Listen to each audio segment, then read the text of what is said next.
নমস্কার, জয় মাতারা। আমি অ্যাস্ট্রো হিমাংশু ভাগ্যের দুয়ার থেকে আপনাদেরকে জানাই আন্তরিক শুভেচ্ছা, ভালোবাসা।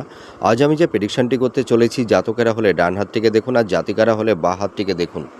যদি কোনো জাতক জাতিকাদের হাতের এই এই যে বিবাহ রেখা, যদি একাধিক বিবাহ রেখা থাকে, হ্যাঁ, দেখা গেল 3টি 4টি ছোট ছোট একাধিক বিবাহ রেখা যদি কোনো জাতক জাতিকাদের হাতে থেকে থাকে, তাহলে বিশেষ করে রিলেশনের ক্ষেত্রে এদের সেই লাভ রিলেশন মানে সাধারণত সেই বিবাহে পরিণত হয় না। অনেক সময় দেখা যায় সেই সব জাতক জাতিকারা হয়তো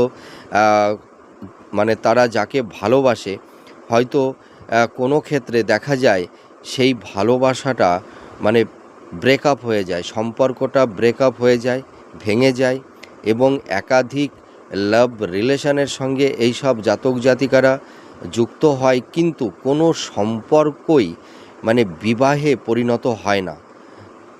আমি যে প্রেডিকশানটি এখানে করতে চলেছি, যদি কোনো জাতক জাতিকাদের হাতে একাধিক বিবাহ রেখা থাকে, তাদের কিন্তু লাভ রিলেশন করে সাধারণত বিবাহ হয় না। এদের দেখাশোনা করেই সাধারণত বিবাহ হয়ে থাকে।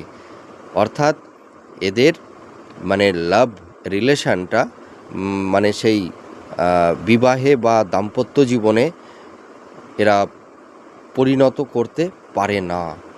আপনারা মিলে দেখুন এই প্রেডিকশানটি কতটা ম্যাচ করছে। নমস্কার, জয় মাতারা।